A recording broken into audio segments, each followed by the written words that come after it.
Hey everyone, Nick Engvall here. Before we get into today's episode, I want to tell you about some of the people that make the sneaker history community and this podcast possible.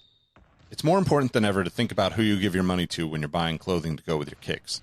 Our friends at Guilty Goods started their brand with a goal of giving back, especially to the communities that make sneaker culture possible.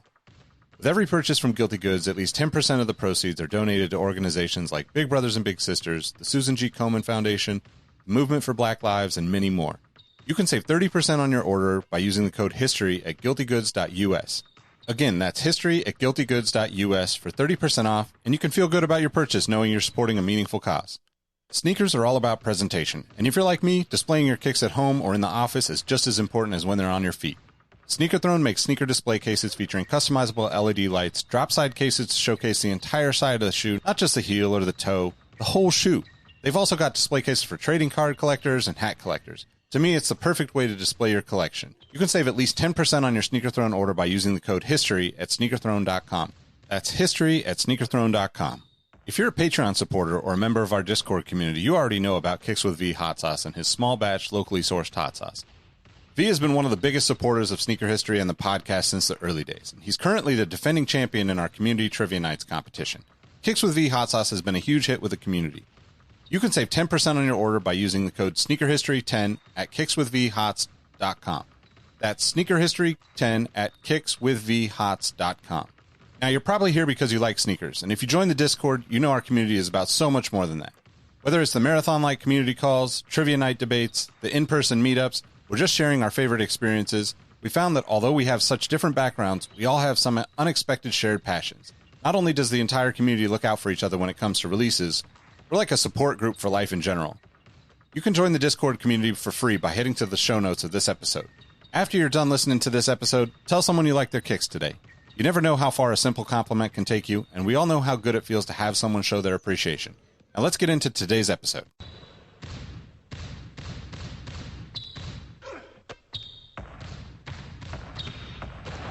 Jordan trying to shake off Starks. Oh, what a move! LeBron James with no regard for human life. Final seconds. Bryant for the win. Iverson against Gill, the crowd on its feet. Allen for the win. Welcome to the Sneaker History Podcast. What up, what up? Welcome back to the Sneaker History Podcast. My name is Nick Engvall with my guy Robbie Falchi to talk some kicks tonight. How's it going, man? I'm doing good. I've been Animal Crossing way too hard. Shout out to all the people who take the time to make Supreme logos and Nike logos and really design clothing in there. I do not have the time for that, but I have these really cool kind of Air Jordan 1 looking off-brand shoes on my character, and I feel like I'm getting a little fit off. So That's awesome. It's just the little things in life. Yeah, definitely.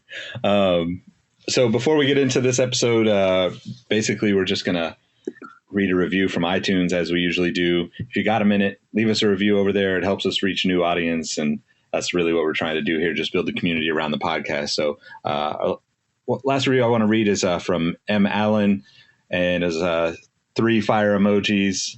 Easily my favorite sneaker podcast. Simple, super simple. Thank you, M. Allen. Appreciate you taking the time to leave us a review.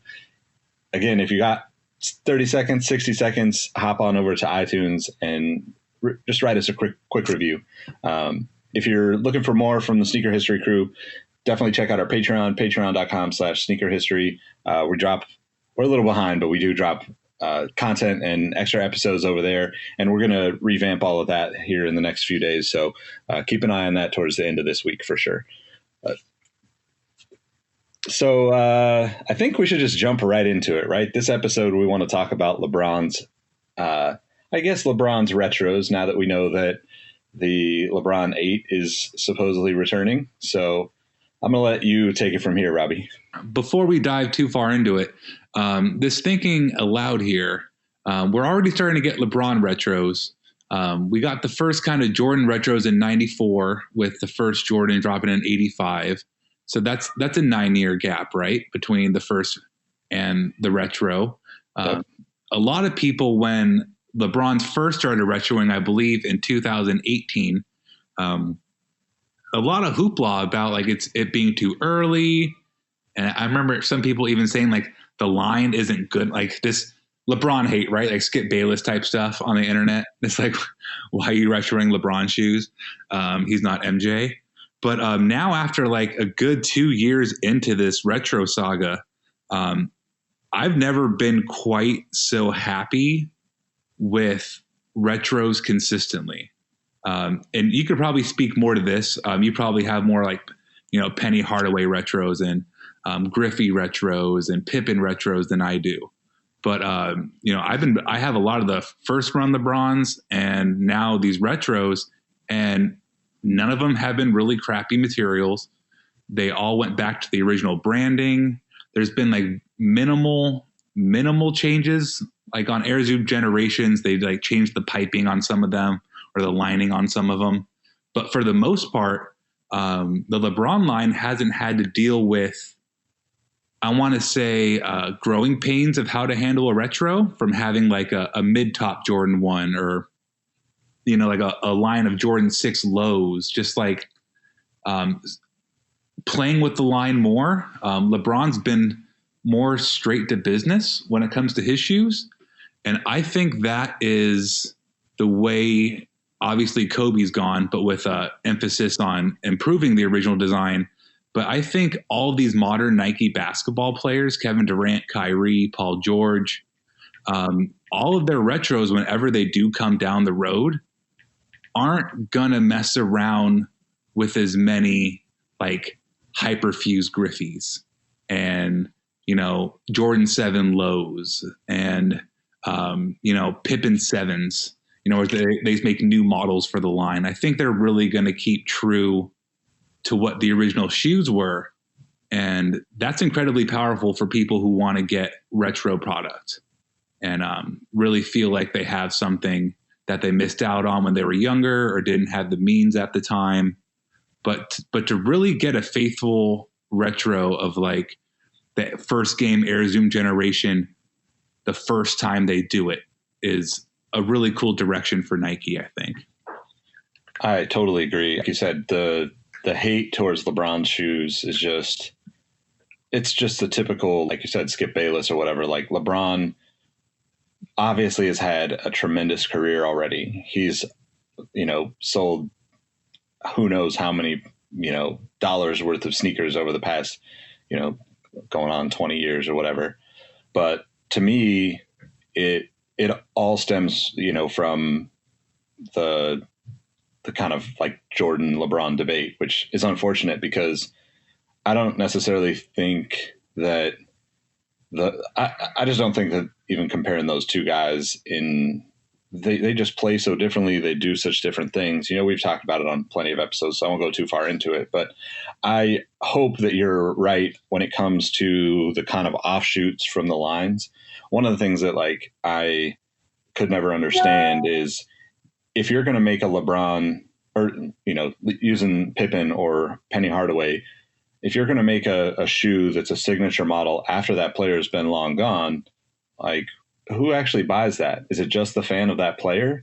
Because if you gave me a new Penny model or a new Griffey model, or you put out, original colorways or maybe good colorways without the crazy like hyperfuse or Air Max bubbles on Griffeys, like, the 360 bubbles. If you just gave me the retro, I'd be happier to buy that than I would a new, performance version of the shoe, because quite frankly, if you're buying a performance shoe, you're probably going to buy whoever's like, playing at the top of their game right now. You're not going to buy a Scottie Pippen shoe, like, a Pippen 7 or whatever it would be to go play basketball in, because how would they even test that? And this isn't a dig at anybody that does the wear testing type stuff, but like I used to do wear testing for Nike for almost 10 years in the like early 2000s. And I got a lot of crazy shoes to wear, to play in. And, unfortunately, you can't keep those shoes when you're a part of that program, but the shoes that you get are, like at my best, I'm nowhere near a professional basketball player, but you're using my feedback. And that's not a dig at anyone that's playing basketball all the time, because obviously people, like Chris over at Wear Testers, right? Like he plays so much that he can feel the slightest thing that someone like me who plays rarely is never going to pay attention to at this point. But to think about that and the way that products are wear tested, like you're not going to give, Kyrie the next penny to test the shoe. It doesn't make sense, right? He wants to work on his line because it's his legacy that's going to come from it. So I hope that, like you said, I hope that they continue to, just do it in tasteful ways, keeping it true to the original, or, in the case of the Kobe line, making those slight improvements, but, keeping the visual and aesthetic of the originals, because that is the thing that's going to drive people to buy those products, in my opinion. But I don't know. There's a lot that, there's a lot on the table with LeBron that I think we could see for a really long time. And, for me, just thinking about what we were going to talk about on this episode got me kind of excited about like the colorways and the models that I would actually probably try to get the second time around, because I didn't have the opportunity or chose to get something else at that time or whatever. So, yeah.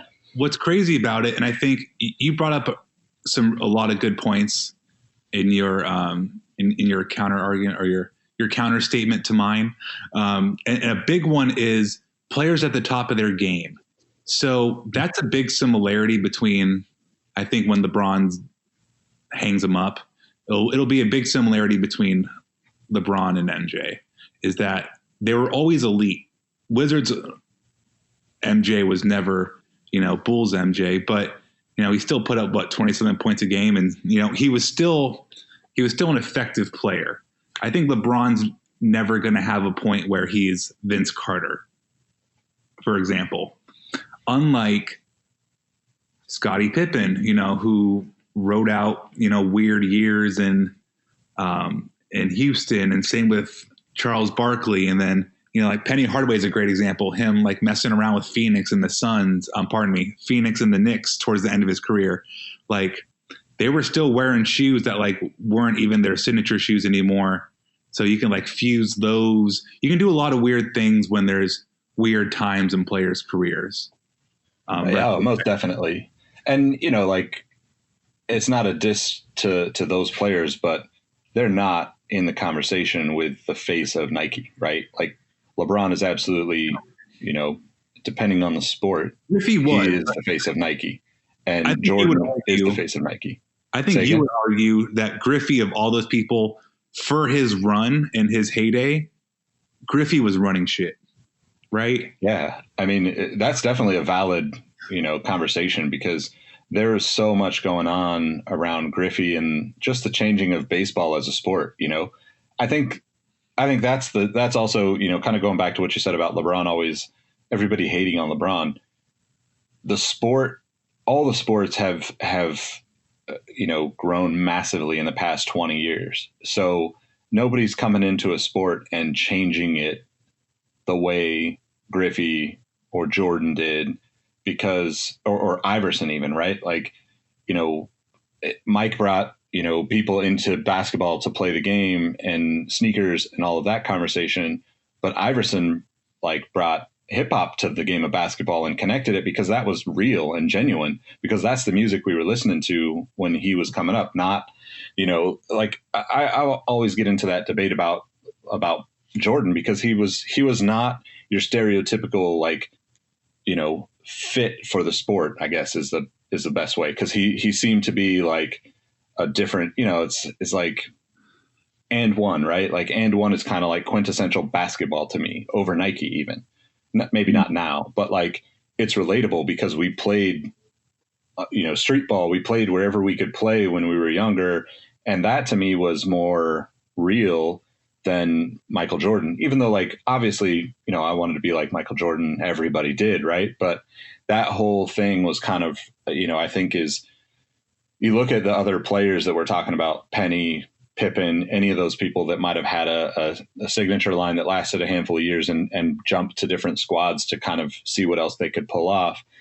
It's unfortunate that they didn't have, quite the legacy or quite the run that maybe a Michael or what LeBron will end up with, but it kind of just is what it is, right? Like you're so much more like you're like levels up, like nobody's going to question that LeBron is the most important basketball player for Nike as a business, as a brand, as everything. Right. And, I think that's the big differentiator between someone like LeBron and anybody else that might, even down the road, like Westbrook and Chris Paul and, Kyrie and KD and all these guys that are like, for a moment they might have been the face of basketball because they had a good run or won a title, but it's kind of hard to deny like the overwhelming influence that LeBron has on everything. And we'll use the Iverson example to segue back to LeBron, because like you said, Iverson truly did connect the dots between culture and sport. And I think LeBron from the jump has always been that offshoot of Iverson in that sense. And LeBron will tell you he wanted to be Iverson growing up. He looked up to him. Yeah, for sure. Did. But, even as from, we see the picture all the time of LeBron James with like the PS2 and the headphones, and like he's carrying his PS2, and it's just like from there to like listening to Future and his Ghost or his Maybach now, like he's always with the music and what's popular, and he keeps his ears very in tune with what's big with the kids pretty much. Mm-hmm. And it'd be so cool if there could be some kind of like Allen Iverson tribute from a LeBron shoe. I don't know how you would do that, or I know how you wouldn't, and there's a million ways you wouldn't or couldn't. But LeBron, as we start to talk about colorways here and reoccurring motifs, does find ways to call back towards his role models or his icons in sport when he was a kid, and use those to come up with colorways. So as we kind of talked about in the beginning of the episode, we're going to look at different motifs, colorways, skins, if you play Fortnite, whatever the fuck, I don't know, themes of shoes that LeBron recycled or reused over multiple models. I don't like that I said recycled, because, some look better than others based off of, how they play with the palette and the model, et cetera, et cetera. But there was a long time in which we had LeBron giving us the same flavor, be it every model in a row or every couple, but something we're not seeing so much nowadays. And now I feel like outside of the first one I'm going to mention here, like the I Promise, that's the only real reoccurring type shoe I see keep happening across the LeBron line. I think the LeBron 16 would probably be the best example of what that shoe looks like. I always love a multicolor outsole, but the shoes themselves haven't carried over a lot from look to look, but they have just reused the same tie-in with his school. So the LeBron 17 has more of a multicolor look all across the shoe with still a rainbow-like outsole. The 16, like I said, is black with multicolor at the bottom. And it's just, so cool that he does the I Promise. It's just no other athletes even at that level. And I don't think, correct me if I'm wrong, any athlete has gone to that level in the States. I know a lot of people do great things internationally for both developed and established countries for the name of their sport.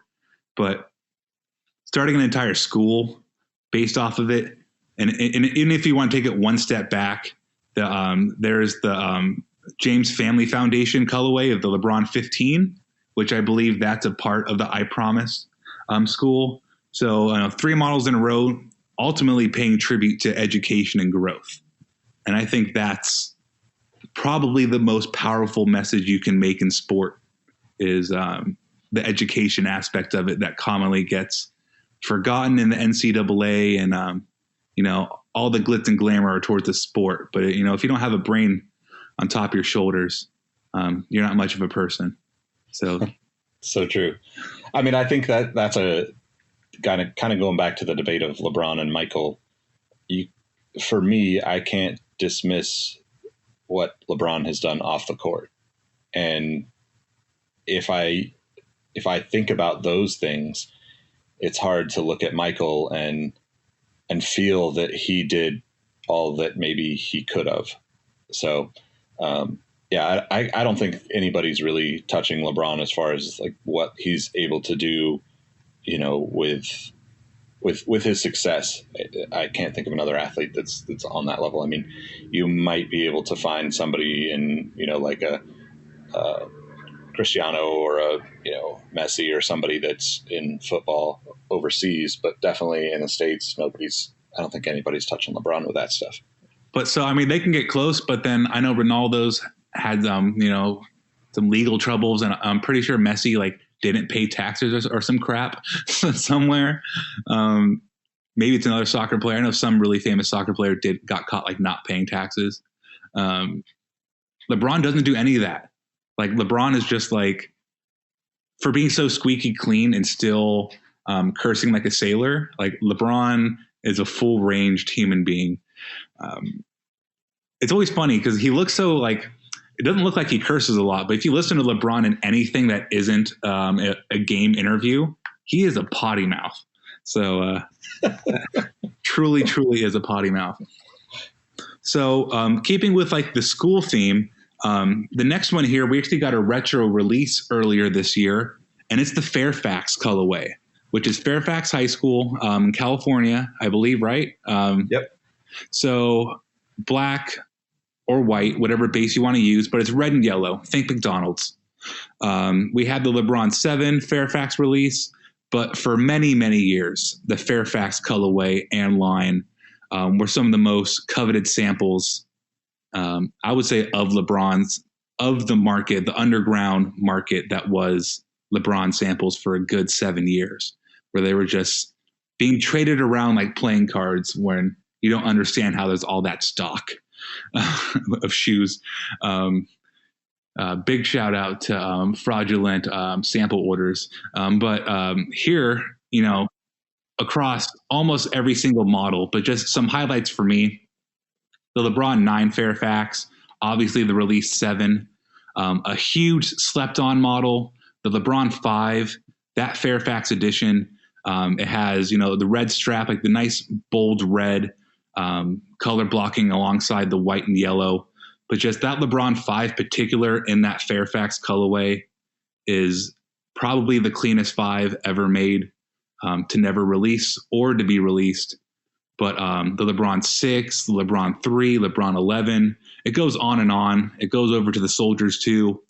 But just Fairfax High School in that McDonald's-esque colorway. I think this looks good, right? It plays into the Miami Heat days, but you kind of can't go wrong with black and red with hints of yellow. Yeah, I mean, I totally agree. It's easily one of my favorite colorways. I always wonder about wearing a school that I had no connection to, but that even just the 7 was just beautiful, So, I mean, so you don't have to have a connection to SVSM to really know the story behind how that plays into LeBron. It was his high school. That's where he made a name for himself.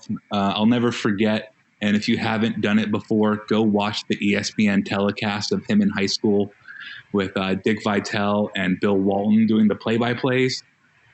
I miss Bill Walton doing play-by-play. He was forever out there. Yeah, but, that's awesome. I mean, this could very easily play into, if you're a Notre Dame fan, I think there's a Catholic school in whatever state you're from that wears green and gold, right? It doesn't matter where you're from. It's not too far away from you, there's a green and gold school. But, we got the LeBron 3 SVSM release. We had the LeBron 1 SVSM, which I got, and I am so happy with. That's a gorgeous retro. And it's just different enough from Celtic green to where I'll wear it, except for when the Celtics wear those ugly-ass green and gold alternate jerseys. Outside of that, I can get away with wearing them as a Laker fan. But again, some highlights. the skipped LeBron 2. And I say skipped because we didn't get a retro of it yet. I don't know why you go from 1 to 3, but I know I'm not the only person on earth that absolutely loves the LeBron 2. But there's a home and away SVSM LeBron 2. One all green, one green and white. And I just think it has everything I look for in a team sample. It has the gorgeous, intricate heel logo. Everything about it just screams the school. But when you color block things correctly with white, think the Syracuse dunk or the Kentucky dunk. It's really hard to beat clean execution with white and another primary color, right? Or secondary color. Just, it looks good. Yep. You can't beat it. But, I mean, there's been everything from LeBron 8s, which I think are a close second to the LeBron 2. They came in these gorgeous, like, brush suede. I'm talking the original LeBron 8, not a V2 or a low. But just the textures on the LeBron 8 SBSM, absolutely flawless. And we will be getting LeBron 8 retros here sooner than later. So I like to think they'll keep doing St. Vincent, St. Mary releases. But the LeBron 8 has to come back alongside the LeBron 2. Yeah, it's kind of funny. Like the 2, when you talk about the 2, for me, the Dunkman is the one that just like pops out, because I think of that with every colorway of the Dunkman that we've seen over the years. Mm-hmm. And it just, I feel like it's just such an underrated colorway. SVSM or Dunkman? The Dunkman. Yeah. Oh. I mean, the SVSM is great. I was just kind of thinking, like, when I think about the LeBron 2, the first colorway that comes to mind is the Dunkman for me. And like thinking about how the theme kind of runs through all these versions, you know, like all the way, you know, I mean, you could take your pick. I think we posted on Instagram a LeBron Soldier 1 Dunkman sample, which was black, white, and that like hit of neon green kind of. Mm-hmm. And those kind of things, I'm just like, every time I see them all the way up, you know, the 6, 7, I mean, basically almost any colorway or any model that I'm a fan of, that ultimately becomes like one of my top 2 or 3 colorways of that shoe once I see the Dunkman. So here's a crazy fact.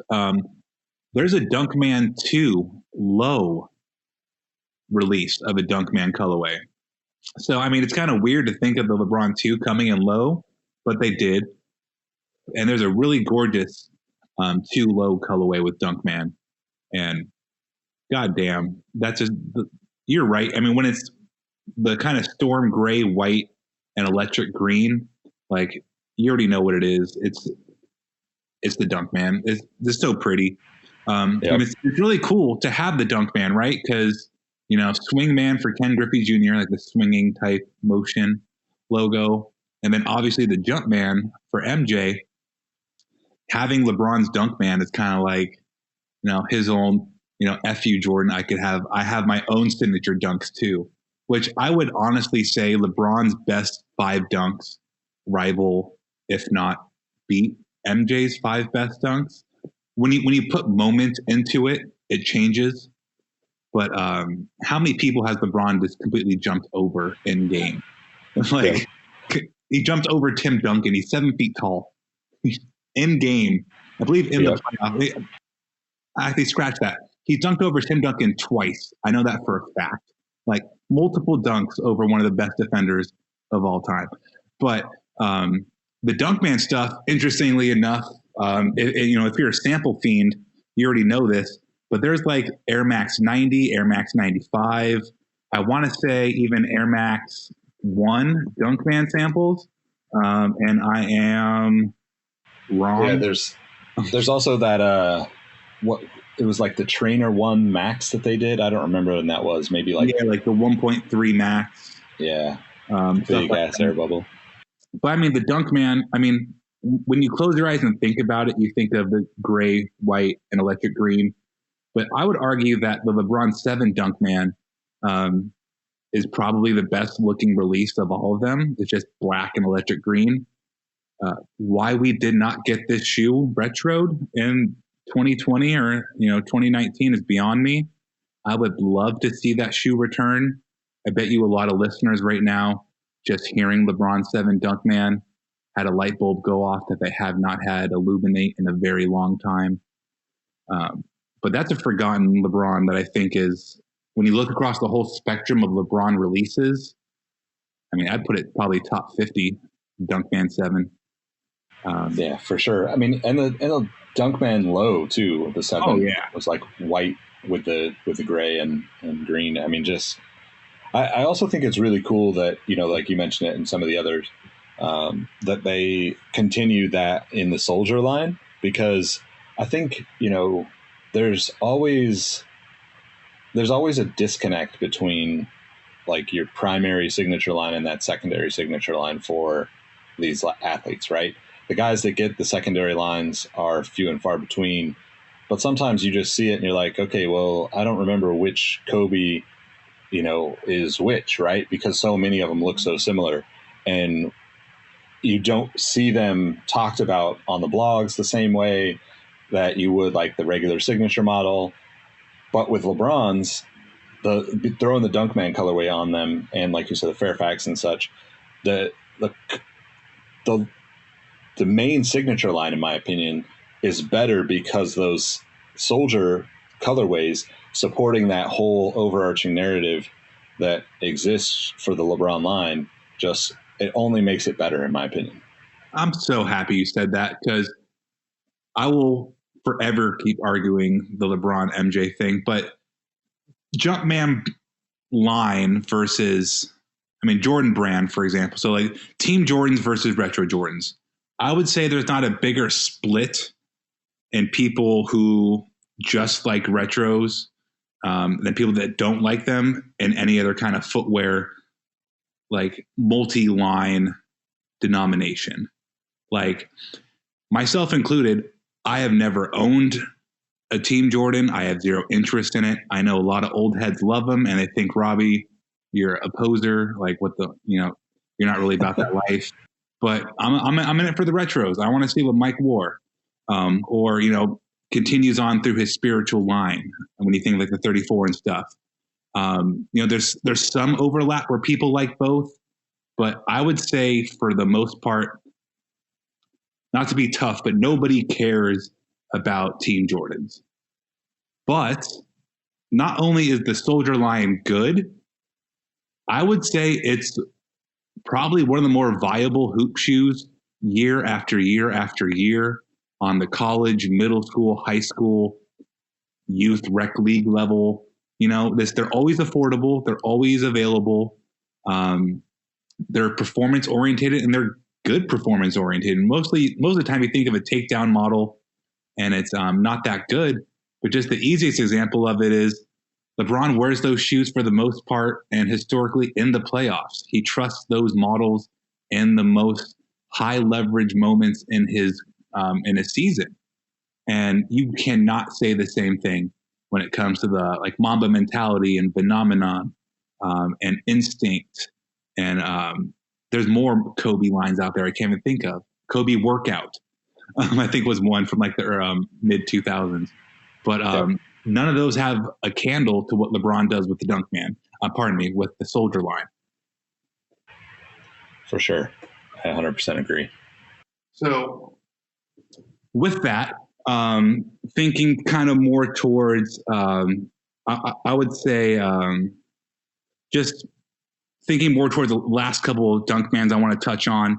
The LeBron 9 Dunkman, I sold that shoe when LeBrons were hot, and I wish I didn't, because that's a really good looking shoe. LeBron 3, and we would be doing no service whatsoever if we didn't talk about, like the bad ones too. So, not every one of colorways on a model is going to be a hit. The LeBron 11 low is an absolute like abomination.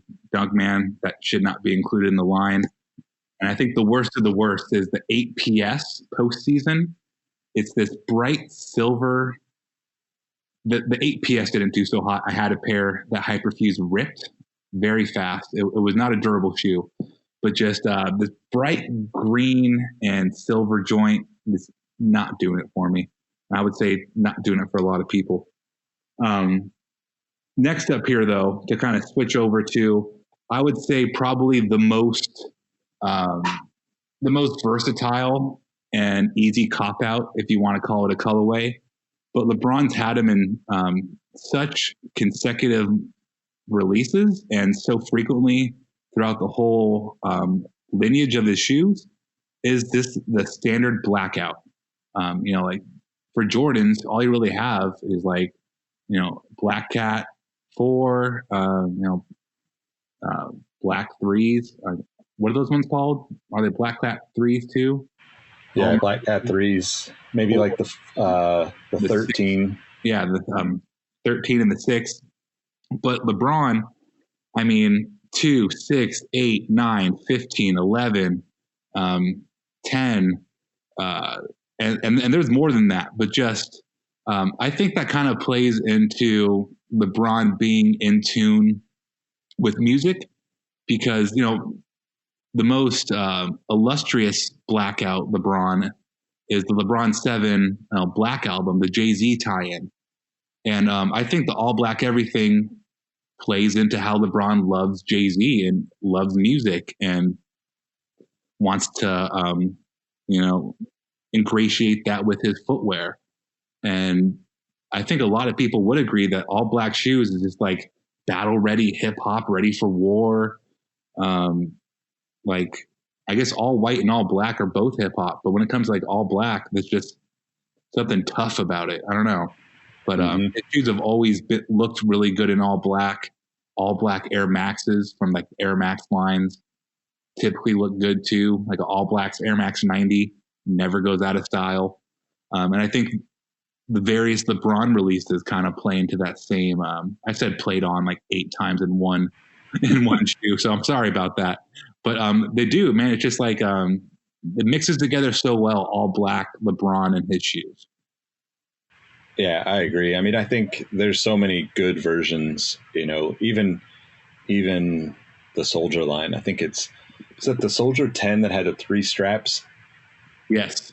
That all black with like that clear, like semi-translucent outsole, just such a crazy looking shoe to me, even though it's, it's nothing special. It's just a beautiful shoe to me. So I've owned at one point in my life, I think I only have 2 of them now. I had 5 pairs of Soldier 10s. They just like found their way into my closet. And I was like, what the fuck? And but you're right though. It's one of the hardest shoes ever to get on. Like, I feel like you're snapping into a boot, but that shoe looks so cool.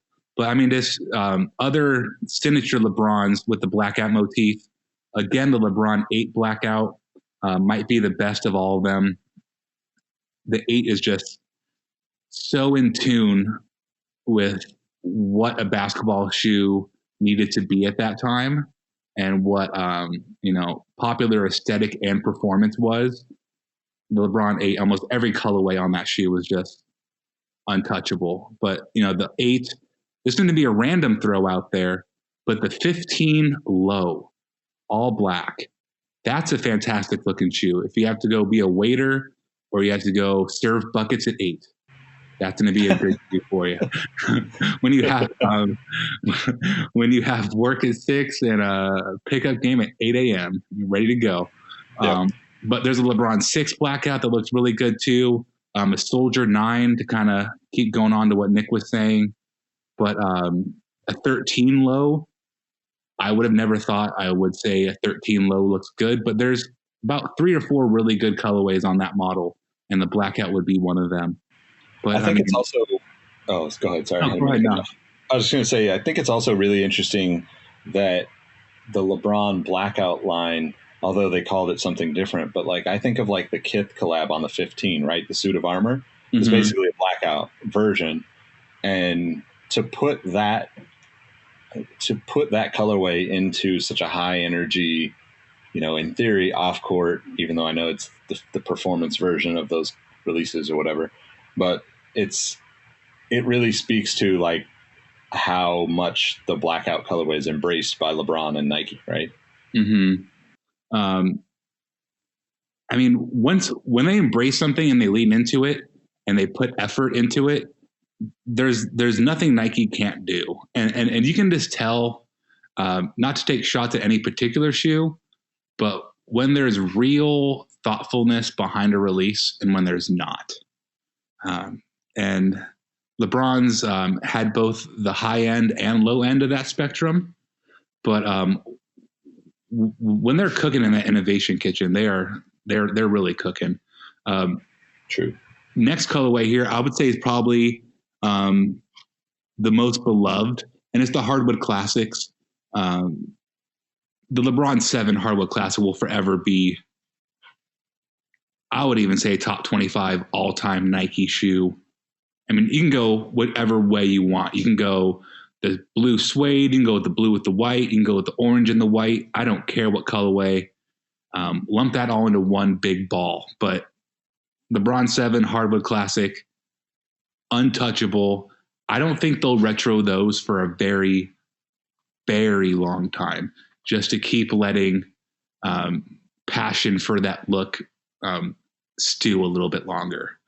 But I'd be hard pressed to not bring up, I would say, the near equally impressive, but definitely a step down, LeBron 8 Hardwood Classic, which, the same usual suspects here, orange, blue, and white. But again, just the suede texture on the 8 looked so good alongside like the kind of carbon fiber panels on there and the stiff swoosh. Just those two alone belong in like a museum somewhere. But there's a LeBron 15 Hardwood Classic that did release, or a Hardwood Classic inspired pair. My homie plays in those. That's a really good looking shoe too. If you want an obtainable Hardwood Classic, I recommend hitting eBay for the 15. There's some samples too, because LeBron would keep playing in those old retro Cavs jerseys when he came back to Cleveland. There's a LeBron 14. There's a Soldier 10, a Soldier 9. But man, I know you're going to agree with me that the Hardwood Classic 7 is just, it's a gem. Yeah, for sure. I mean, to me, that's all variations of it too, right? Because you have like the I guess like the regular Hardwood Classics is the white with the orange and blue, and then white with the blue and orange. But then you've got like the alternate, I think it's called. It's like that blue suede. I mean, I just feel like even though that colorway started earlier, the 7 really, just changed everybody's attention for that colorway and for kind of the more, PE sample colorways that are out there, right? And I know you'll also agree to this point too. There's something special about a basketball shoe with traditional, quote unquote, traditional materials, the suedes, the leathers, the meshes, whatnot. The 7 and 8, I think, are the pinnacle and the ending point of that in the LeBron line. Because the LeBron 9 went fully synthetic, woven. Some of them had like foam posit on them, carbon fiber, hyperfuse, like mesh type thing going on. But the 7 and 8, the way they used leather and the way they used patent leather and suede, just, I mean, it reminds me of the good old days, like the mid to early 90s of Nike basketball. And LeBron coming out when he did in 2003 really, really was the bookend of what Nike basketball was from like 93 to 2003. Like he, the Air Zoom generation, hints at it. It's the start of a new generation. And the first 8 shoes carried some of those older styles, like I've said it already, the leathers and stuff. But now he's fully into the modern. But LeBron, much like Kobe too, were the ending points and transitional lines from the old to the new. Yeah, well said. Well said. Now, let me think here. Let's just keep it kind of let's keep it bright and fun with the colors. So the Floridian colorways, those ones, obviously LeBron's Miami times, the big afros, the nickname jerseys, the Harlem Shake video. I like to think LeBron in Miami was the most fun version of him. Analysts and I think historians too refer to it as like LeBron's college time. He went to go learn from Pat Riley and learn how to be a champion. But while he was in South Beach, they would wear these Floridian colorway jerseys, and he'd have these really sick shoes. I think the best of all of them is the LeBron 9 Low. And it's just this really hot orange and pink shoe. I saw a pair for a pretty good price recently, and I kind of kicked myself in the butt for not buying it. But that's when things kind of started off with it. I believe there was a LeBron 8 Floridian too. There was not. That's a lie. But there's a LeBron 10 Floridian, and that one was more of a black, pink, and orange. But if you Google the jersey, there's a direct tie in there. It carried over again into the LeBron 11 Low, which is, again, kind of like that orange feel. But that's just the fun LeBron.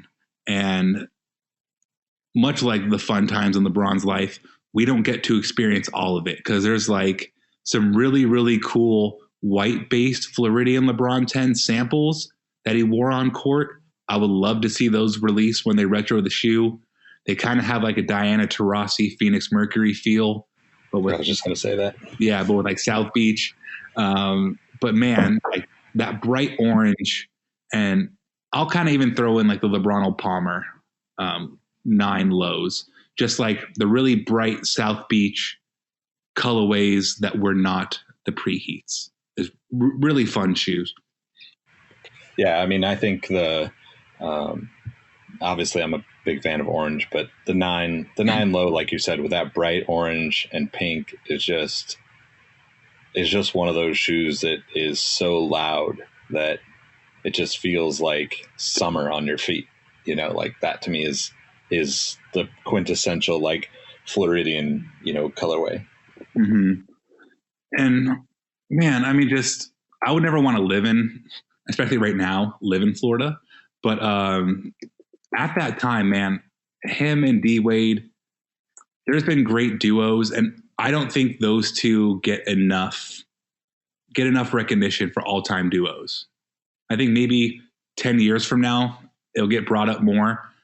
But you have to really twist my arm to say that they're that far below Scottie and Michael. I 100% agree. D Wade was a different beast. Scottie was a different beast.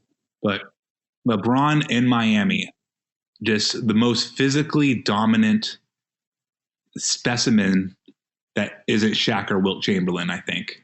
Or Karl. I'll throw Karl Malone in there. Karl Malone was a fucking tank.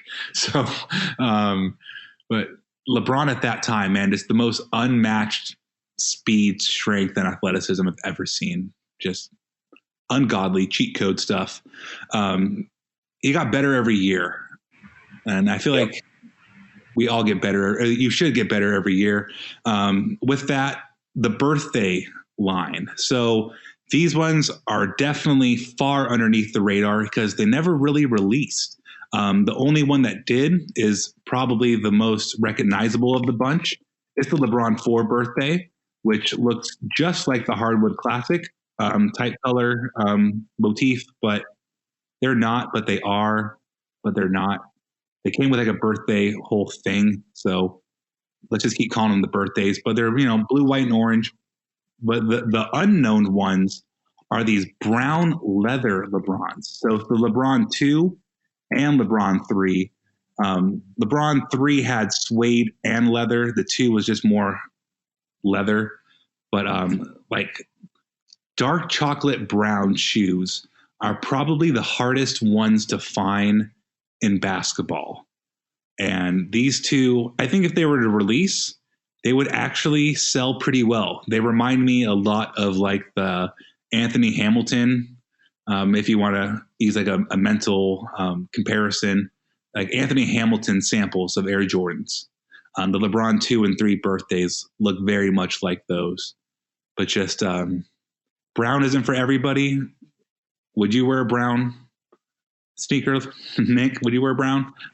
I mean, it's definitely not for me, but the 2 birthday, I think if I remember right, his pair had like happy birthday with a swoosh embroidered on the side too, which was happy 20th Braun with a Nike swoosh. Yep. Yeah. And those kind of things just like stand out in my memory. Cause like, wow, like we've seen, everybody get a shoe, but to take it like that step further being, and I know that's the era, right? Like lasering was like super trendy at that time. That's why the 2 has so much of that on it anyway. But, I think I can't see myself wearing those. I obviously would love the 4 birthdays. I mean, but then again, like you said, I think to me that falls into the hardwood classics category just because it's literally the same colorway. So I will bet money. Whoever wants to make this bet with me and that's listening, let's throw 20 on it. When the 4 releases and finally retros, that birthday colorway will be one of the first ones to release. Like that's going to happen. Now this next one's kind of a joke, but it's a joke with a serious undertone to it. The LeBron 6 Obama. It's not a colorway. He just wrote 44th president on it and wrote Obama. But I would love to see more Obama shoes. I know Chris Paul did it. Steph Curry did it. But if we could find a way to get Obama and LeBron collab, I would buy that shoe. They can be like a suit and tie type thing. It can be just like something presidential with like white and navy. But there needs to be more Barry shoes out there in my book. I mean, that would be awesome. I think there was so many players at that time, like that had something written on their shoes. And I think Curry had the presidential seal on some of his, and I know they made New Balances for him. But the LeBron connection makes the most sense in my opinion. Mm-hmm. Now, the last main colorway we have here is the one that ran throughout the most amount of shoes, and it's the Summit Lake Hornets. Please go Google, or actually I'm going to post this on Instagram later, probably tomorrow when this episode airs. LeBron played for a little team called the Summit Lake Hornets back in 1997. And man, look at that photo. LeBron looks like he's 14 amongst like 8-year-olds. He was this from a young age, so much bigger than everybody else. And a lot of NBA players, have that same kind of situation when they're younger. But if you were to show someone in 97 this photo and it's like, point out the person who's going to be in the NBA, like that one, him right there, LeBron. Like it's hysterical. But their jerseys were like baby blue with purple. Think classic Charlotte Hornets. But the Summit Lake look ran across at least 7 different models. So we had the LeBron 6, 7 postseason, 8 postseason, 9 low, 10, 11, 13. Some definitely better than others. But I would say that the best Summit Lake LeBron ever to release is definitely the LeBron 9. It used the purple the best out of all the releases. And if you've been following LeBron shoes, you know exactly what I'm talking about. If you're a casual LeBron fan, or a casual LeBron fan, they probably have one of these colorways because they sat every time they released. Because like, just another Summit Lake Hornets, no big deal. But now I think this colorway would look even better. If you want to get really creative, you could write Little Wayne on there and be like promethazine. It kind of like looks like that too. But there's commonly a little cute hornet on there, a little hornet logo. Sometimes there's more like honeycomb print, like the LeBron 11. kind of playing directly into the Hornet. How many times am I going to say playing into this episode? My God. But, I mean, the Soldier line has it too. There's a LeBron 9, Soldier, Summit Lake Hornet. But I would say it's just like the most quintessential LeBron motif ever to release. Summit Lake. Cutest guy ever. I agree. I think it's also one of those, going back to what we were talking about earlier, it was on the Soldier line. It was on the Ambassador line. It ended up everywhere with the Hornet details too. So it just having the connection across all of the lines just makes it, to me, that much more meaningful in regards to his line. But yeah, the photo, Robbie, you nailed it. Because like you look at the picture and you're just like, wait, who's that kid? He's like 6 inches, 8 inches taller than everyone else. And it's just the best. Because I mean, please, if you get bored in quarantine, you're probably bored. Go watch More Than an Athlete. It tells LeBron's story from a kid to being drafted. This LeBron, I mean, he's a different kind of wholesome. I mean, dad wasn't around. Mom struggled to make ends meet. He bounced around a little bit. Very different from MJ, but just the story of him and his mother and the love between those two, very reminiscent of MJ and his mom. Just when you have family supporting you, doesn't matter if you have a quote unquote traditional family or it's just you and your mom or you and your siblings. Just, if you have strength together, you will succeed. That's my that's my Hallmark card quote for the day. So I mean, just the last little minute here, you have to talk about South Beach. That colorway went awry. It ended up being on every shoe eventually in the Nike line. But the LeBron 8 South Beach and the LeBron 9, I say two shoes in a row constitutes being mentioned on this list. But I just want to take a second to talk about the 9 postseason because that one never gets reminded. I mean, never is much of a thought compared to the 8. But for a while there, the postseason 9 was worth a lot of money. It was sought after. It was really cool. But now it's kind of just like another LeBron. But yeah, can't talk about LeBron without talking about South Beach. Yeah, it was just such an important moment, to hear that he was leaving Cleveland was like we all waited to watch and find out. It was like one of those, I would relate it to Michael's "I'm back" statement, right? Like once the rumor started, it was like, what? Oh my God, I got to see this kind of thing. And I think it's super dope that, he's kind of, I guess, like embraced it too. Like, there's so much hate that comes to him, for leaving Cleveland. But man, I worked for StockX. I worked directly with, Dan Gilbert and his team. And as much as I respect the financial success that they've found in that, organization and world or whatever, I just feel like it would be really tough to play. And, I think we don't know this stuff, but it'd be really tough to play with owners that are, so hands-on involved in the game itself, right? Or in the team movements and trades and that kind of thing.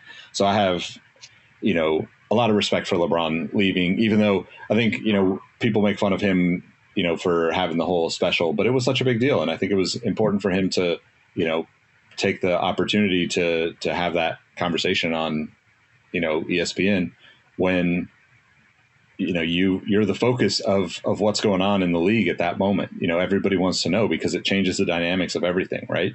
So, yeah. And I also think it's really cool that they brought it back. Was it the 15? I think got the South Beach colorway again. Yes. I would love to see it on a lot more models. Hopefully as they retro, maybe they reincorporate that colorway just because it's good. Like it was overdone at the time. And I think most of us, even if you got a pair, you didn't want to wear them because it was just everywhere. But once you pass all that and just look at the shoe, you're just like, damn, this was a really well done colorway and a really special moment for LeBron's line. Very perfect sentiment to end on tonight. Yeah, so I would love to know what everyone thinks of the models that are going to come back, right? We're seeing a lot of rumors. What do you want to see if you have specific models or specific colorways, or if you want to see crazy stuff like the LeBron, like the South Beach colorway thrown onto the LeBron 7. Leave a comment. We'll put this up on the blog. You can drop a comment there, tweet at us, Instagram, text message us 1-877-AirMax1. Whatever you got to do to holler at us, just holler at us and let us know what you think. But always a pleasure to chat with you, Robbie. This was a great conversation, and I love reminiscing over these kind of things because it's really cool, just a little bit of difference in our ages and what we kind of remember most, and having the differences really is enjoyable for me. So good call on this one. I like to think that, like LeBron, I am the bridge in sneakers. Like when I started collecting shoes, like my first Jordans were the 17s. So it's like, no, 18s, and I got 17s after. Weird times. But first were the 18s, like 2002, 2003. That's when I first started like really loving shoes, and that's when LeBron came in. So it's like, old school and new school. I know enough about both. So this was really fun. I like to think people like me just enjoy listening to this, and when you hear the shoe and you hear the colorway and model, you're like, oh yeah, I had that, or my best friend had those, or my arch nemesis, I remember him wearing those. Exactly. Yep. Whatever brings back a memory. I hope that does this for you. I hope this does that for you, I should say. And hope you had a good time. Likewise. Now, thanks for listening, and we'll catch you next time. Peace. Yep. See ya. What up, y'all? This is Nick again. First, I wanted to thank you for listening to the Sneaker History Podcast. It really means a lot that you would spend a part of your day rocking with us. Before you take off, I wanted to ask a few favors. If you're looking for more content from the Sneaker History crew, head over to patreon.com/sneakerhistory. Our Patreon members get access to exclusive episodes of the podcast, our latest merch, giveaways, and much more. You can become a member for as little as $5 a month, and it really goes a long way supporting the crew. Next, make sure you're signed up for our email newsletter. We share updates about the footwear business, some of our favorite finds and deals, and other sneaker-related news a couple times per week. I like to think of it as a one-stop shop for the sneaker game, or at least a work-in-progress one-stop shop for the sneaker game, if you know what I mean. Last but not least, tell someone you like their kicks today. Whether online or in person, social distancing in effect, of course, it helps make the sneaker community a better place, and you never know what conversation and opportunity might come from it. As always, we appreciate you, and we'll catch you next time. Peace. Hey everyone, this is Nick again. Before you take off, do us a solid and head over to Apple Podcasts to leave us a review. Give us a rating on Spotify and Amazon Music, and make sure you're subscribed to our YouTube channel because we have even more video content coming soon. Speaking of new content, we have an amazing community of sneaker enthusiasts that hang out in our Sneaker History Discord on a daily basis. While sneakers is a connection point that brought us all together, we've all discovered countless shared passions that we have in common with each other. We recently launched a couple of new podcasts directly from our community. One of them is a Formula One podcast. If you're an F1 fan like me, the Exhaust Notes podcast is your weekly fix of Formula One fun. It's hosted by myself, Rohit Malhotra, and Todd Yates. New episodes drop every Tuesday. I've been wearing fitted hats for years and collecting my favorite teams since I was a little leaguer. It has been awesome to see so many new fans getting into fitteds in recent years. Crown and Stitch is our new talk show about fitted hats with Dexter, Keith, and myself, where we talk about fitted hats, snapbacks, throw in some obscure hats because we all kind of like some funky stuff once in a while, don't we? Copping, collecting, and so much more. New episodes drop every Wednesday. Hit the links in the show notes for this episode to give our new shows a listen, and be on the lookout for more new podcasts dropping soon. Last but not least, tell someone you like their kicks today. You never know how far a simple compliment can take you, and we all know how good it feels to have someone show their appreciation. Thank you all for the support, and we'll catch you on the next episode. Peace.